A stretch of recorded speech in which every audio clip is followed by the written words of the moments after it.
panfish setups, this is the perfect video for you. I will show you how to make panfish setups and what you need.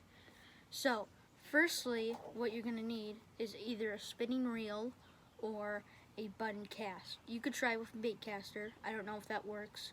I've always heard it doesn't work, but you could try. And so, you're going to need to know, of course, how to tie a knot. So you can do this with either a hook or a swivel. So you're going to get this part right here.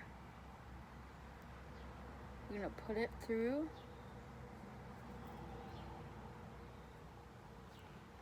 So you're just going to have it like this. Now you're going to take this line. You're going to hold this. Then you're going to hold this line right here. And I go around 7 times.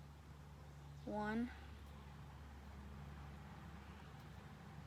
2, 3, 4,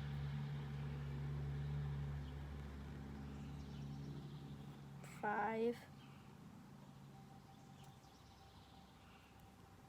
6, and 7. So then you're going to take the line. Now you're going to have it like this. So you're going to take it through the first hole.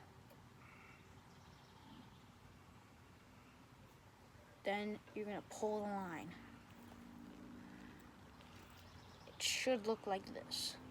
So then you're going to pull it even tighter. Make sure your line doesn't break. So you're going to have it like this. And then always have pliers. You're always going to need pliers. So you're going to cut off the end.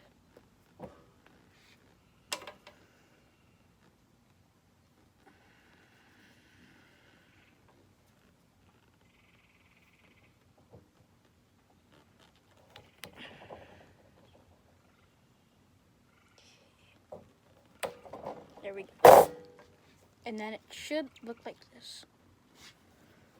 Okay, next up, first you're going to see this, and right here where that little bump is, you're going to take your finger and you're going to push it in. Then, after that, it should look like this. Then, you're going to see, here, let me get one out right now.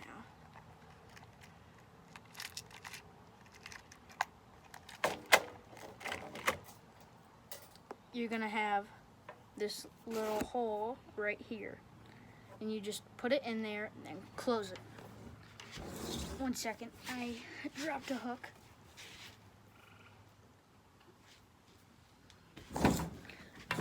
Okay, now what we're going to move on to is what you should use for panfish. You're going to use either night crawlers. You really want to use night crawlers or live bait. You cannot go around with live bait.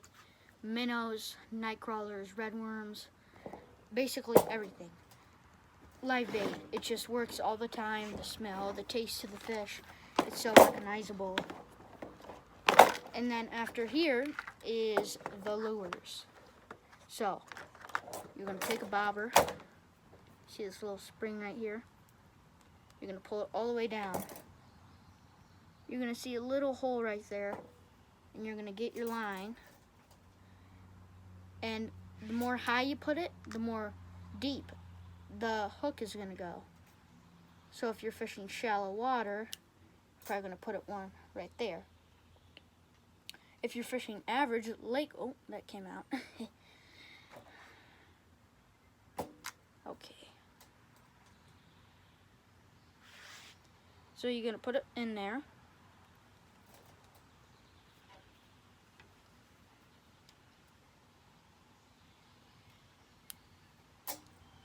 Exactly like that.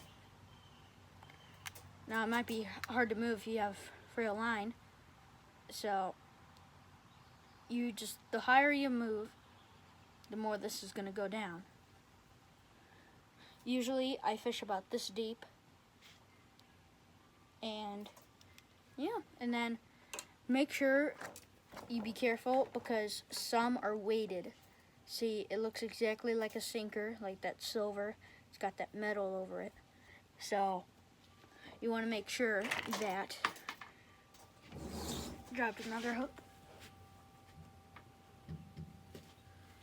Now you're going to make sure that you have it. Yeah. You're going to make sure you have it because if you put it on a sinker, then it's going to go down, all the way down. So you don't want that to happen. So usually if you have one like this, it's already set up. Like if you have a lure like this, just put it through the hole. It's already there. And so, or if you have like a soft plastic, let's see, a good one. How about this one? Wait, no, this one. Anyways, any works. Now, if you have the longer ones, you're gonna use it for bass. But I struggle on this. You can either put a regular hook or a jig head. So with that, you're gonna see a little bump right there. You're gonna put that hook right through there. Now it's gonna be facing the top, like this. This is the top. So you're gonna put it through there. Then you're gonna face up, and then it's gonna hook out like that. So then you're gonna keep turning and then push it. And then there you go. It might take a few tries. This is actually the best try I've ever done. And you're just gonna have it like that. You jig it. You know, you can jig it. You can, if you're not even using a bobber, you can just go through water. And this tail will move through the water. It'll attract fish. They'll bite it. And then when you hook them, it gets hooked right on their jaw. So I have taught you the basics, and so now we're gonna go on to some extra stuff you might want. So, bug spray. This is so helpful. I've really used like 3/4 of the bottle. Well, not 3/4, sorry, 1/4. Duh. It's very useful. You just spray it on.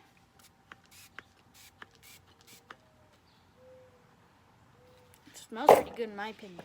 But then after that, you're gonna need, if you're keeping fish, first look in your state or country and see what the size limit on, and then what the bag limit is. The bag limit is how many you can keep. So this is a strainer. So usually the ropes, but it's almost like a giant swivel, and you're gonna put the fish's gills. Then it's gonna go up its mouth. Sorry, I stuttered there. And then you're gonna close it, and then the fish is just gonna hang on there. No way it's getting out.